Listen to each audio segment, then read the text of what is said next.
The following conversation was shot at Verticon back in March, but we had terrible audio issues. We've been able to recover the audio, so better late than never. Hope you enjoy it. Okay, hi folks. We're doing a recording here of the Hawkeye Safety Podcast from Verticon 2025 here in Dallas, and I'm happy to have Tom Johnson here, Maintenance Operations Director of Apollo MedFlight. Tom, great to have you. Thanks, Matt. We've known each other a while now, working with Apollo, and you wanted to talk a little bit today about this new organization, AMMO. What can you tell me about AMMO? Well, AMMO was idea we came up with between clinical operations and maintenance, kind of join together and promote maintenance and information for maintainers and the industry as a whole. Okay. In the air medical industry, because we saw that there was a big hole where there's not any representation. I mean, you look at boards of CAMES or AIMS or most of these organizations, there's no maintenance involved whatsoever. I mean, yeah. So there's obviously, we're lacking representation in this higher levels of the industry and industry participation.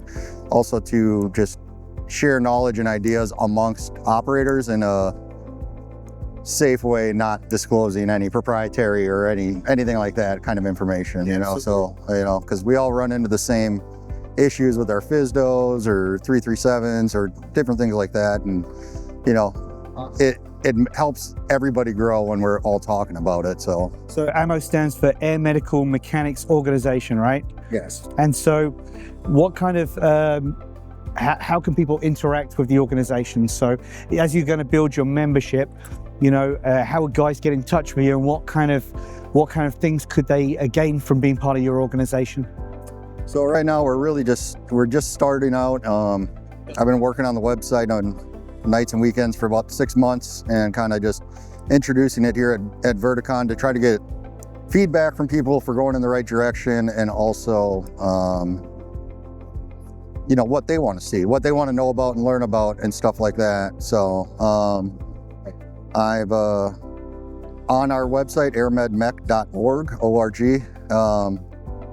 we do have a sign-up form, which I'll send you a welcome letter, and then we'll also send you newsletters and blogs with updates, as well as on our website is a spot for anybody to put in a reference or put in, something that they want to see, put in a suggestion, add comments. Hey, I found a link to this cool video about track and balance, and we'll add it to our library. So really I'm building out, I guess, more or less a reference library that's kind of categorized into easier digestible things, rather than you're searching ACs and 8900 and you're searching, legal interpretations. I'm trying to categorize things into something that is actually usable. DRS is great, with the search feature, don't get me wrong, but sometimes it's just a lot. It's a lot to look through and dig through. Absolutely.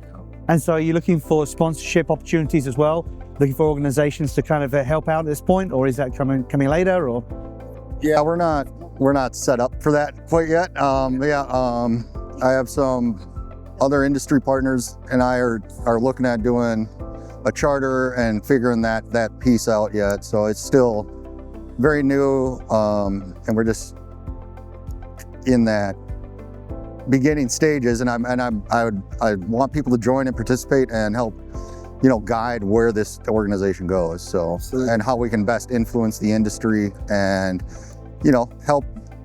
Ultimately, my goal is to help the guy on the line, right? Because, I came out of the military, got my AMP at, a 2-week school, and then they're like, here's a line job, go, and it's like there's a lot of, it's loose, it's fast and loose, so there's a lot of information out there, and ACs will conflict with FARs, they will also conflict with guidance, and they'll conflict with legal interpretation. So, I mean, knowing that you're not only doing the job right per the manual, but you're doing the job right per the FARs can sometimes be very daunting and confusing. Absolutely. In the crash in Philadelphia with the jet, it's a prime example.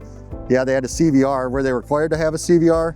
I don't know, I'd have to read the AC, because there's like 12 flow charts on when you have to have a CVR or not, and it's, and then You know, on top of that, there's FAR guidance and order guidance, and I mean, just knowing the hierarchy, the FAA, it's a lot for any one person to try to understand everything, especially in air medicine, because we as 135 operators, for the most part, you know, we have a wider aspect of jobs than probably any other maintainer or maintenance provider that's out there, because we do everything from installing medical mounts on 337s or STCs to checking fire extinguishers, or, you know, looking at eyewash stations and OSHA guidance and, you know, DOT stuff, you know what I mean, for the part 49 CFR for the oxygen bottles. I mean, we have the most expansive, you need the most expansive skills to be a 135 maintainer, you know, and it's not, you know, it's not something everybody is cut out for, and it's not something that everybody handles well, you know. That transfer of knowledge is not easy to come by. Like you said, such a diverse field, and everything's coming from a different source, and you're trying to bring all that together in one location, and just to help the guy out on the line. Yeah. Like, hey, you're installing an ELT. I'll look at the ELT section and go, oh, this AC, that AC, this 8900, this service bulletin, whatever it may be. And, you know, eventually, you know, kind of long-term with it is, you know, getting more training and, you know, internally developed training and stuff like that out to the guys, IA stuff, you know, I mean, but this is our starting point, and I need help from not only industry, but, you know, the guys in the field, because I might know a lot about, you know, interior compliance with oil burns, right? Yeah. But you, Matt, might know a lot about whatever, you know, ELTs, let's just ELTs, and we need to share that knowledge to help everybody. I think it's kind of the goal is, you know, we all have different things we look into throughout the day, and sharing that and making sure it's available to people, you know, because it's too much for any one person. So, absolutely. Yeah. So the key is collaboration in the industry, getting everyone around the table to share their viewpoints and the resources. Yeah. So the key point, how do people get in touch with you? How do they get involved with your organization? So just go to our website. We got a sign up. It's at the very top of our page. Fill out the form. Just FYI, it's not automated, so I will personally send you an email when you sign up. So if it doesn't come immediately, don't be surprised. It might take me a couple days to get back to it. Like I said, I'm doing this on nights and weekends, and, you know, I'm trying to, you know, get as much out there as I can, as fast as I can, but, you know, I'm also not a web developer, so if you're a web developer and you have some free time, please let me know, so I could use your help greatly. So, but no, there's all those resources. Well, we'll get the information out there for you. We'll add it to the video as well. Make sure that everyone has the website and how to get in contact with you. But any parting thoughts? You know, the average age of an A&P is 58.